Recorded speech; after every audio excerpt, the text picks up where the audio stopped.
Hey everybody, good morning. Sorry I'm a minute late. I had to run to the bathroom real quick and get my chair situated. Oh gosh, I've had a hell of a morning.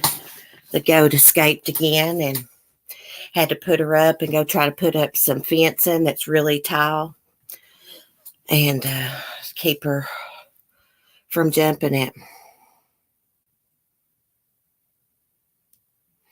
What you guys talking about? Hey Mel Mel, love you.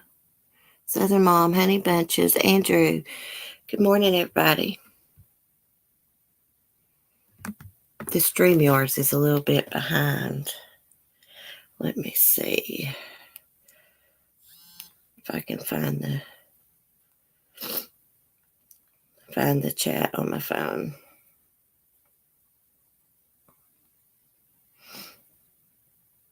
Here we are. Joanne, Saz, Red Rum, Lisa. Hey guys. So upload the video. Hey y'all, I'm thinking about quit doing my short little true crime videos. You know, like the People magazine videos, and save those to talk about on my live stream. I'm thinking about start doing like cold case videos. Still do like some of the cases that's making the headlines everybody's talking about, of course. You know, what do y'all think about that?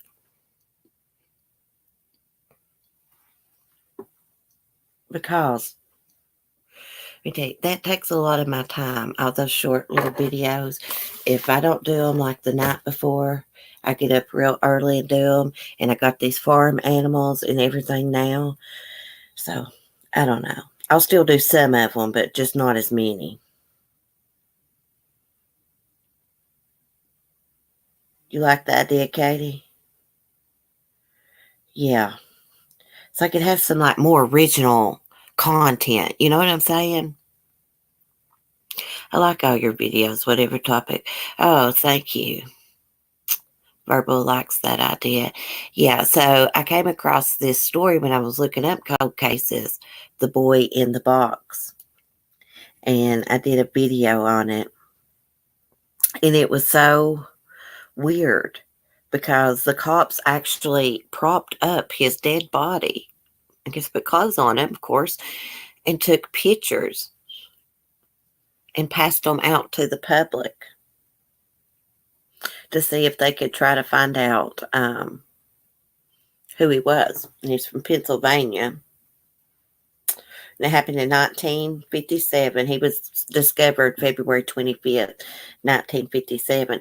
The first person that discovered this little boy's box, and he was in a cardboard box that had come from J.C. Penney's, and a bassinet had been in it. So that was what he was in. But the first person that came across him was a trapper. He was trapping muskrats and found the body and wouldn't turn it into authorities because he was afraid. I guess he shouldn't have been trapping the muskrats.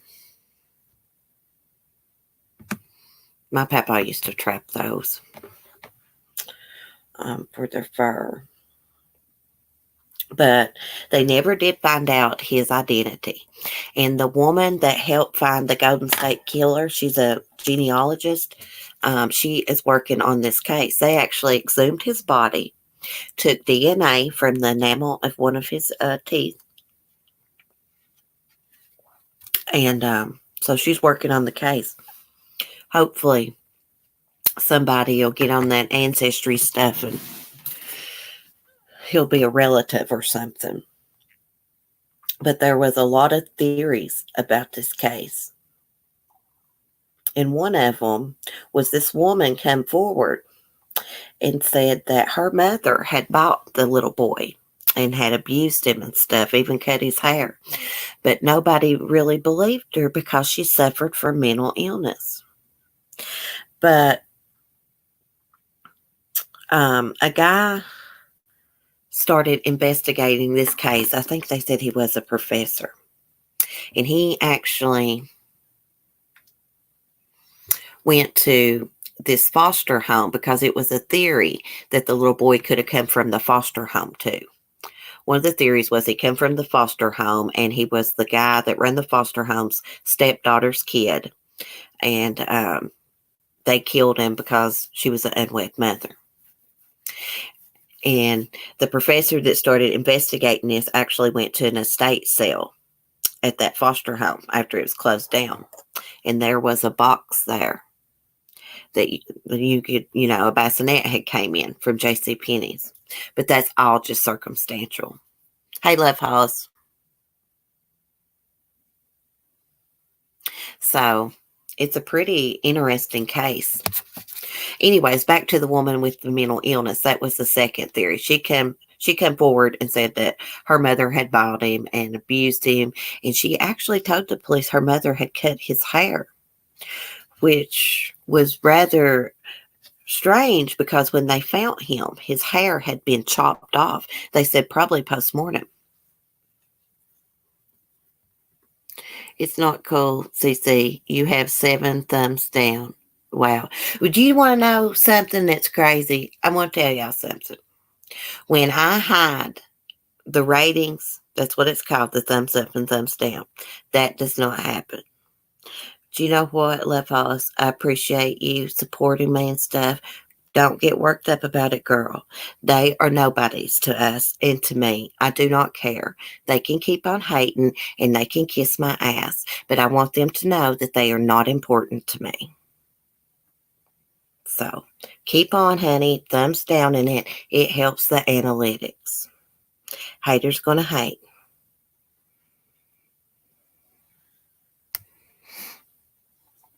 Yeah, ignore them all. Yeah, I like could care less. Like, I'm like so over all that drama. It is just like so much even just to listen to and stuff. I think we should all just shut up and move on. Hey, Will, good morning. I don't even want to discuss it. Well, Love Hollis, I didn't used to be that way. You know, you've been with me for a long time. You know how sensitive I am. I'm still sensitive, but I'm not going to let stuff like that bother me. This is just social media, and I don't even know those people. All I care about is what the people that really like me and care about me think about me. I just care about y'all. Thumbs up or thumbs down, still giving you viewers. Exactly. They say if everybody likes you on YouTube, you can't be successful. But I just can't bring myself just to be a mean person just to get views and stuff. Yeah,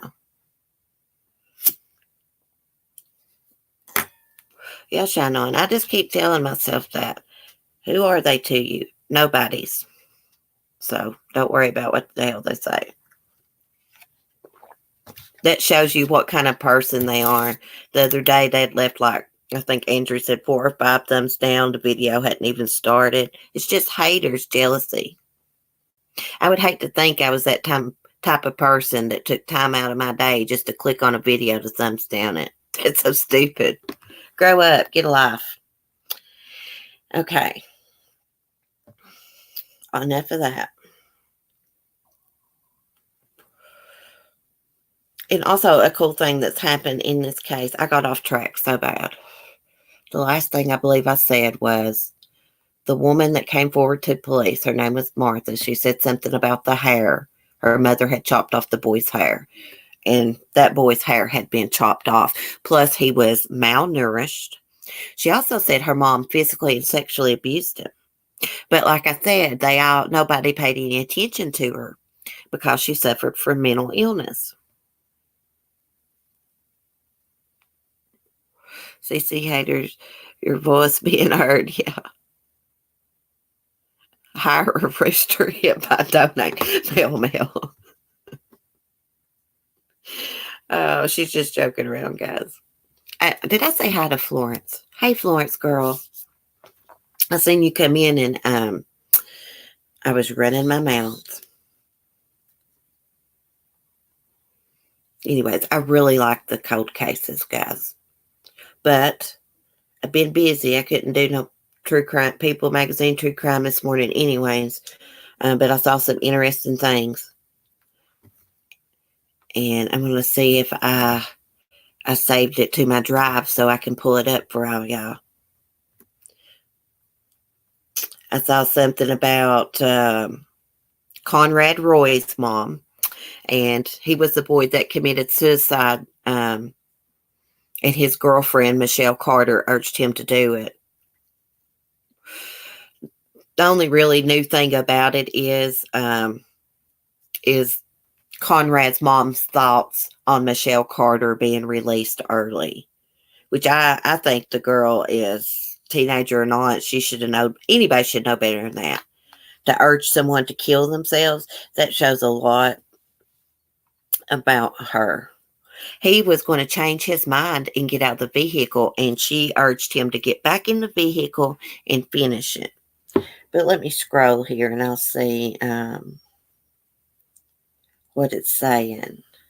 Due to good credit earned through her participation in programs inside the Bristol County House of Corrections, Michelle Carter, who began serving her sentence in February, has already shaved nearly 2 months off that time.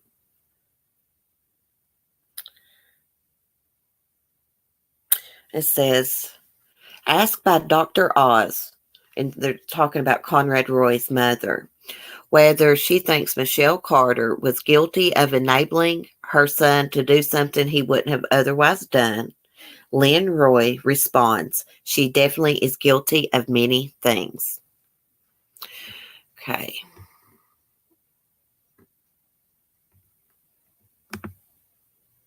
Let me see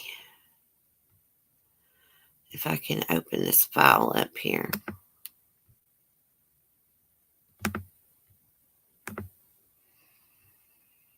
I'm so bad with technology. I wanted to show y'all this Amber Alert, and I saw that article too. Open with Google Documents, I guess.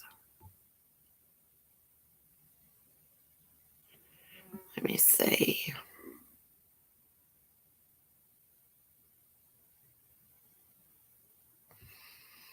No, I don't want to open it with that.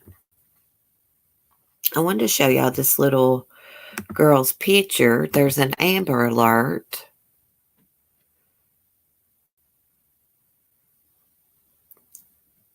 Right here.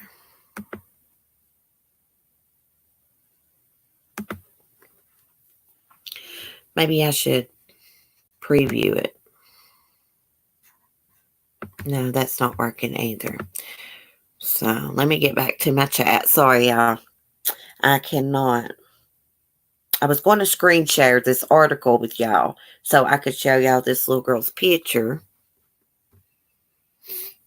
And for some reason, it's not wanting to do it.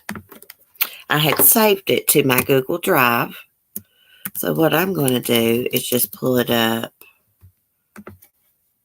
I didn't want to have to pull it up this way because sometimes it messes with the stream. I'm letting my cigarette burn up. I need to learn how to do all these fancy things.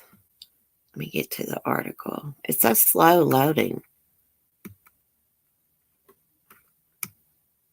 Also saw something about Chris Watts too.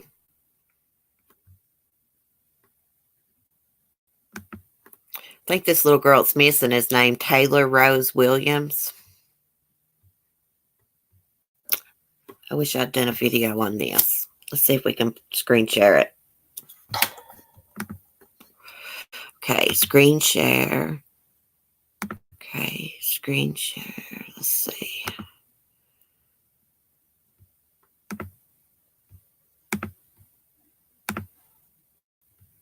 Okay. I hope this don't mess my stream up.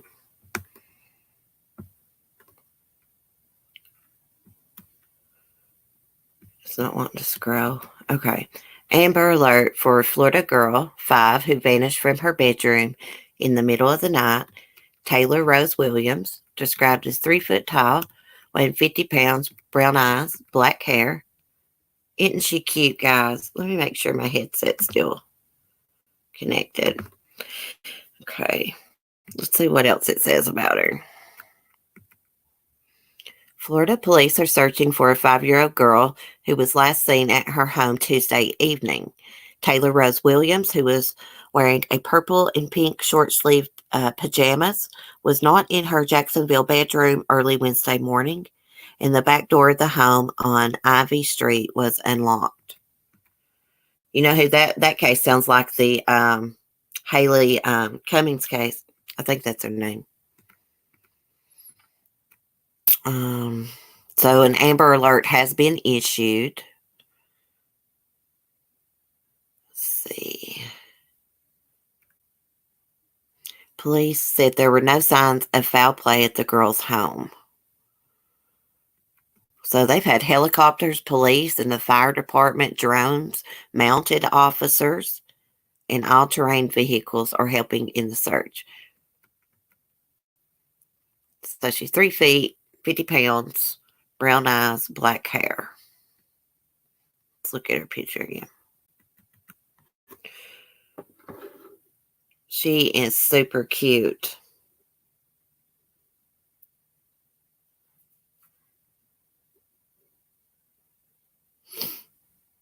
Hey, Candy. Good morning.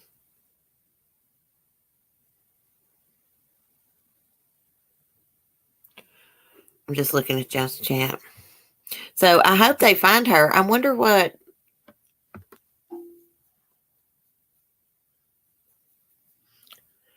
I wonder who took her. I wonder if this is an inside job because I'm automatically suspicious of the closest relative. Automatically. While we're already screen sharing, let's see if we can go back. See what the hell Chris Watts is whining about.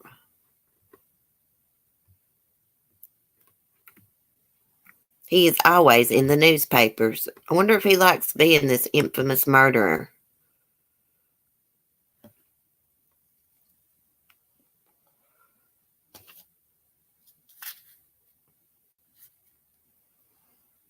Chris Watts in his own hell 1 year after pleading guilty to murdering family. Don't freeze up on me now. Scroll down. Okay. I can see chat. I got it pulled up on my phone. So November 6, 2019 marks the 1 year anniversary of Chris Watts pleading guilty to the brutal August 2018 murders of his pregnant wife, Shanann, and their 2 young, beautiful daughters, Belle and Celeste. I added a beautiful part in there. A source tells people that the murderer, who has claimed to have found religion in prison, will reflect on his sins like he does every day. The source adds, a day doesn't go by, a minute doesn't go by, where he doesn't think about his family. Well. After being sentenced to multiple life sentences on November 19, 2018, Watts, 34, proclaimed himself a servant of God, writing in a letter to his mother last June, I'm still a dad. I'm still a son, no matter what. Now I can add servant of God to that mix. Well, aren't you special, Chris? Aren't you special?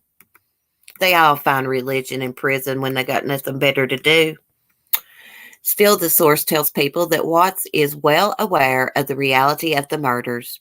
It will be over his head for the rest of his life, and there's no escaping it.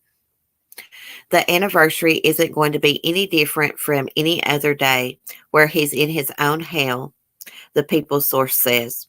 He realized that he's in a hell of his own making, and he has to live with that. Yeah, you sure do, you piece of shit. Last November, Watts pleaded guilty to the August 13, 2018 murders of Shanann, Belle, and Celeste, the latter of whom would have turned 4 on July 17, 2019. Of course, we know last year on February 18th, Watts provided horrifying details of the murders to authorities from the Colorado Bureau of Investigation. He said, Shanann may have been praying as he strangled her to death in their bedroom. He said he then drove his wife's body to the job site in an oil field, where he buried her in a shallow grave and his young daughters waited in the car. Then he smothered both girls and dumped their bodies in 2 large oil tanks. During his confession, Chris Watts said that whenever he closed his eyes, he hears his oldest daughter's final words, begging him not to kill her. Bless their sweet bones, I swear. I just don't understand why he had to kill the girls too. I can almost understand, the Shanann part, but not the kids. You know what I mean? He should have not killed any of them. Thank you, Mel Mel. I'm not saying the chat because I'm reading y'all. Daddy, no, Bella reportedly screamed as her father moved in to smother her with the same blanket he'd used to kill her sister Celeste moments before. I hear it every day when Bella was talking to me, Watts told police, when she said, Daddy, no. Look at them 2 pieces of shit. Do y'all see anything special about this woman? Look at her. She is nothing special. Uglier than sin, if you ask me. Goes on to talk about finding their bodies 3 days later. The murders occurred after Watts began an affair with co-worker Nicole Kessinger, who told police that Watts had lied and said he was separated from Shanann when they started dating. He is not eligible for parole. I do not believe that she thought that he was separated. She had looked up Shanann a year before, guys. A year before. This screen sharing stuff's pretty cool.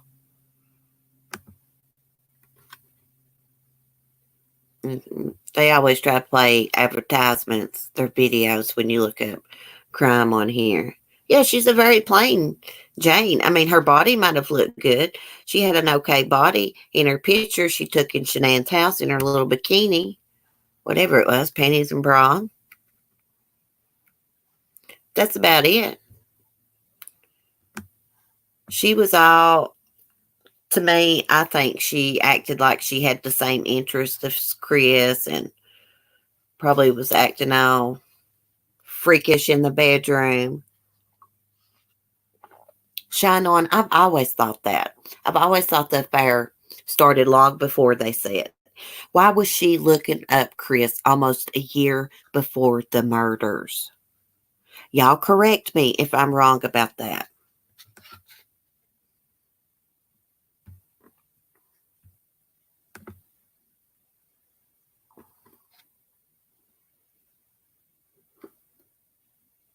Can y'all hear me? I think I had myself muted. Type a 1 in the chat if you can hear me. I'm going to try to pull up this right here. We're getting ready to look at it, Verbal. Well, I had muted the volume so that People Magazine thing wouldn't play, and I didn't know. Okay, Verbal, thanks. Before I get into reading this, Saturday night around 9 o'clock, I'm going to set up the stream. Marky Mark and I are going to discuss Manson. He knows a lot about Manson, so I'm just going to let him talk and ask some good questions. I'm going to go back and watch some of Manson's interviews. We were going to do it sooner, but I need to refresh my brain. Okay. North Carolina high school teacher accused of sex with teen student is found dead at home with husband. Emma Ogle, 63, and her husband, Michael, both suffered gunshot wounds. Who the hell was wanting to have sex with her? I mean, no offense, but what the hell?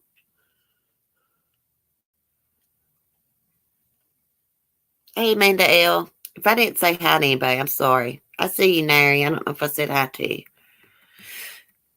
Okay, so the North Carolina teacher who was accused of having sex with the 17-year-old student was found dead Wednesday along with her husband in their Huntersville home. Huntersville. It's Huntersville. Emma Neal Ogle, and her husband Michael, discovered by police officers around 8 a.m. after a family member came to check on the couple after Michael didn't show up for work that morning at his flooring business, and they both had gunshot wounds. We aren't calling it a murder suicide just yet, but it is what it is appearing to be. That's what the police are saying. We are not looking for additional suspects. Now it's figuring out the timeline and determining for sure if it was a murder suicide. So I guess after he didn't show up for work, an employee tried to contact him. They must have sent the police. Oh, it says a family member went to check on him and saw Emma in the house with a gun, she says. And that is when we got called. Police believe that Michael Ogle was shot prior to officers and SWAT members arriving on the scene. They are in a very secluded area. Their home is isolated, and it may have been hard to hear a gunshot. We're trying to piece together a timeline. See, like if we hear gunshots around here, hey, Brian, what's up? When we hear gunshots around here, it's nothing unusual, even if it's not hunting season, because sometimes people just like to target practice because I live in the country. Gosh, I feel all fancy, y'all. I can screen share. Okay, let's see what else. Emma was dead before the police arrived. So I guess she got in trouble for having sex with this student, and she has shot her husband and shot herself, it looks like. It says, Emma Ogle, a CTE health occupations teacher at Charlotte's Garinger High School, was arrested October 31st and charged with having sex with a student, crimes against nature, which is student, and felony indecent liberties with the student. So she had been out on bond on a $10,000 bond. Like, this is an older, like, I'm sorry that they're dead. That is like awful and that is tragic. But I'm like trying to figure out what young kid would have sex with this older woman. It's crazy, isn't it, Florence? Shanann was beautiful with 2 kids and 1 on the way. Nicole Keshner never had babies, so for me, big difference about how to look at the body. I thought Shanann looked good. I thought Shanann was a very beautiful woman. And to have 2 kids, I thought she looked really good. I really like that picture of her. Well, I like that one Christmas picture of her and the girls when they're in red. But I also like that picture of her when she was going to the Metallica concert with Chris for his birthday. She was a hot mama. You know, and when she looked really good when they dressed up like in that 80s theme. Verbal, some scared, timid kid, scarred for life now. Oh my goodness. I mean, I don't know what that kid was thinking.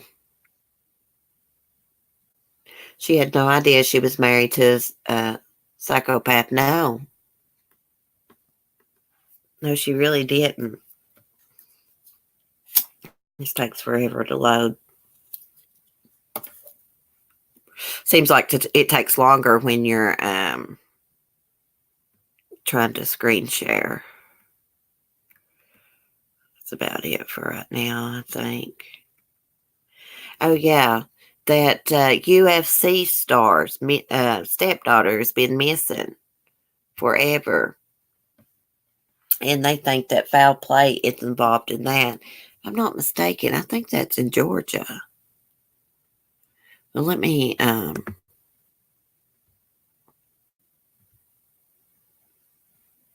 okay. So I'm out of that.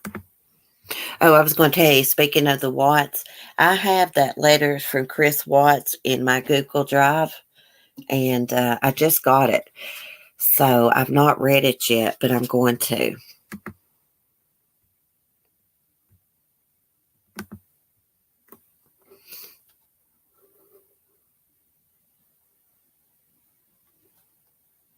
Amanda L., what was that case? You commented the other day, or did I comment? I can't remember. But I thought you said you knew something about one of the cases, and I was like, you should do a live stream. I've got a bad memory. What video it was under.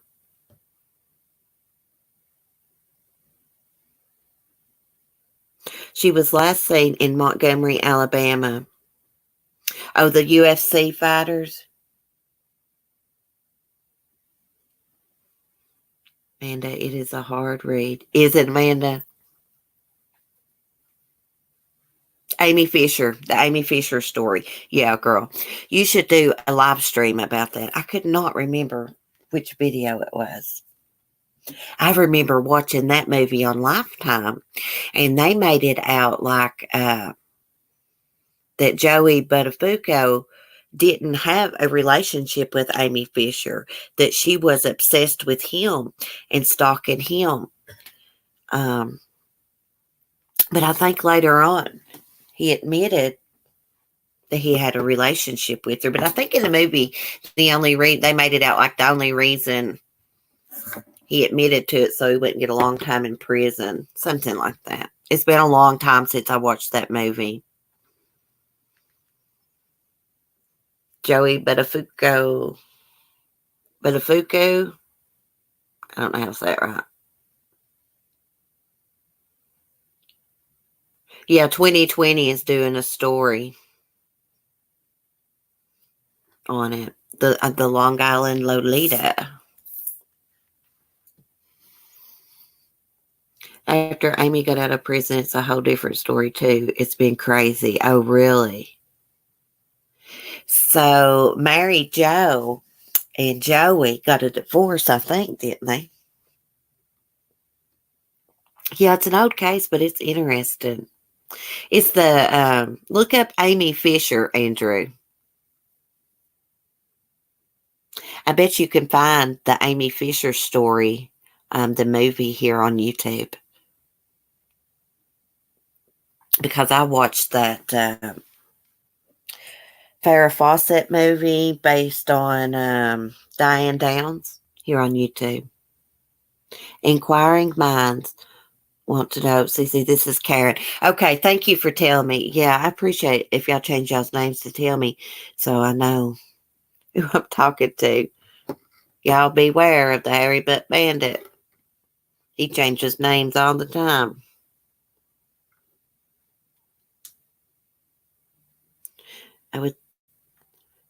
I would say those were grounds for divorce. Oh, yeah. They both got books. Amy Fisher's got a book out, and Mary Jo's got one out too. Amy Fisher does porn now, Brian? Oh, my God. We all need to get together on panel and let me ask y'all questions about these cases that y'all have really researched.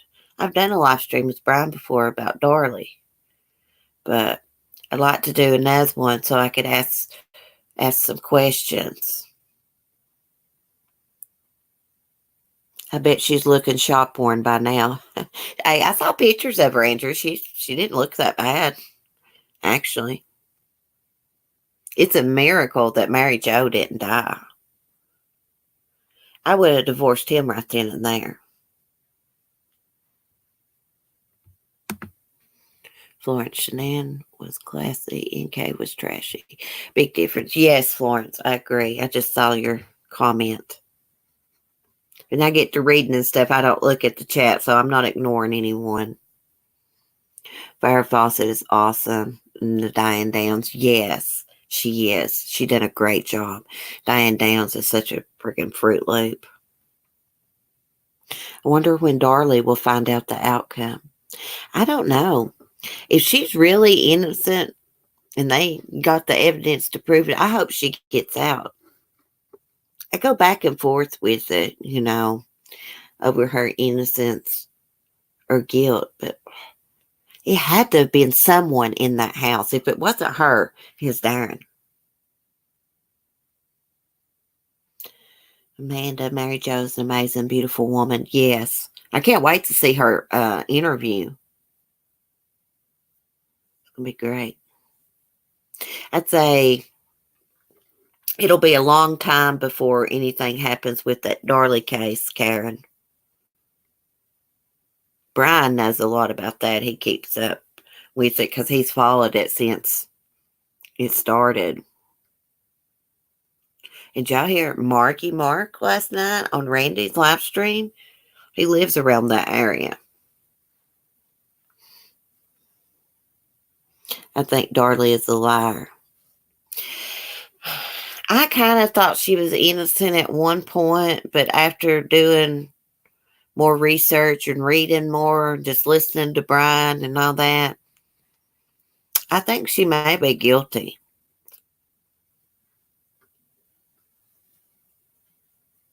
I just can't get past some of the evidence that was in the kitchen and stuff, such as that the broken glass being on top of the blood. The glass should be underneath the blood because you step on it and cut your foot, right? Yeah. I have thought that Darren was involved too, Katie. I really have. I've been really suspicious of him. Everybody talks about how she acted weird at the cemetery with the silly string.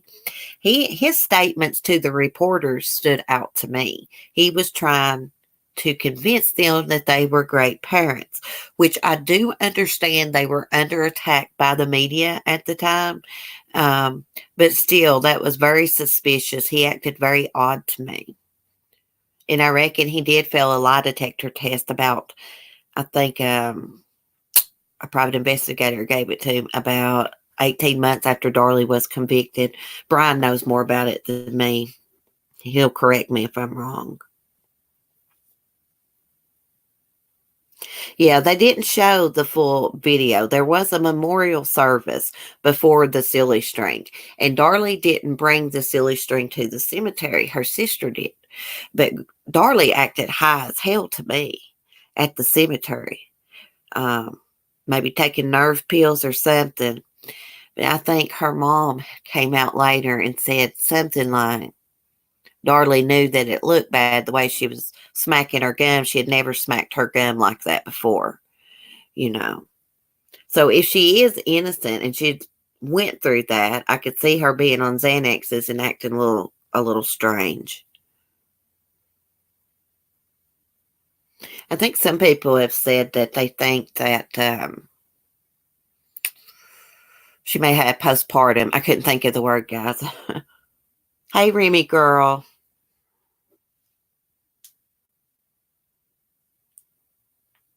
I heard she was drugged up because of the stress. Yeah, I think I remember reading or watching somewhere where they said she might have been taking Xanax that day. Xanax or Valiums, I'd say. Maybe smacking her gums was a nervous, upset motion. Yeah.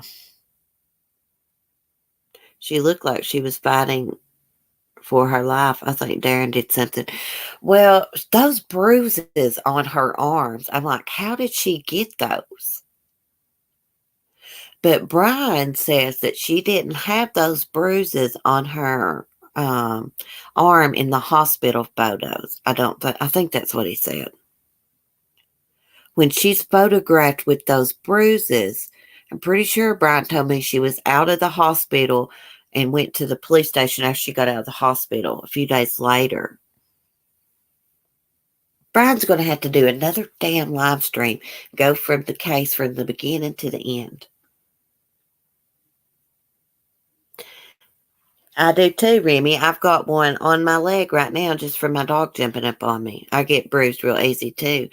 I was thinking this. I was thinking that Darren loved her so much that he knew that she killed those kids. He came down, maybe called her, maybe right after, and he helped her stage that crime scene.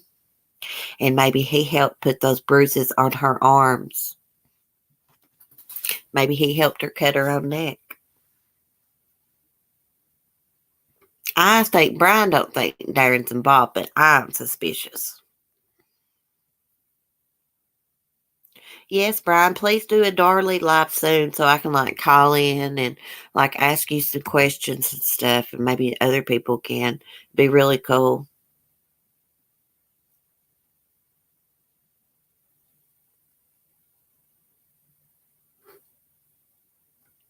Well, I would mail, but I don't got time this morning. I'd let Brian up in a heartbeat. I don't got time to do it this morning, but I would love to do it.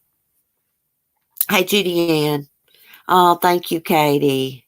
Thank you so much. My StreamYards chat, when it pops up and says new comments, well, creators know what I'm talking about. I'm pushing it and it won't go to the new comments. I'm having to look at my phone. I'm sorry, Brian. I wish I had time this morning. But definitely do a Darley live. I'll come up if you'll let me. Okay. Okay, Brian. Yeah, I'll set one up. Yeah, if you know anything about Manson, if you want to come up Saturday night with Marky Mark, you can. I'm going to do a stream with him. He knows a lot about Manson, and I'm just going to let him tell what he knows and question. Yeah, don't get excited, Brian. We only want to pick your brain. I'm reading Mel Mel's comment. When are you going to go live next? Well, I'll be live in the morning, but Saturday night around 9 o'clock p.m. Eastern time, Marky Mark and I are going to do a Manson. Well, if you're free Saturday night around 9, well, I'll do one. I would love to have more people up, you know. Yeah, he seems like he's a really nice guy.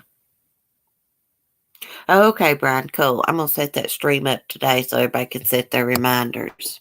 Okay, guys, I got to jump off here. I've got stuff to do. I love y'all. Have a good day. Be kind. And guys, let's move on past this drama. Let's not talk about it. Okay? I think the community needs to heal and recover from all this. That's just my opinion. Anyways, love y'all. Peace. God bless.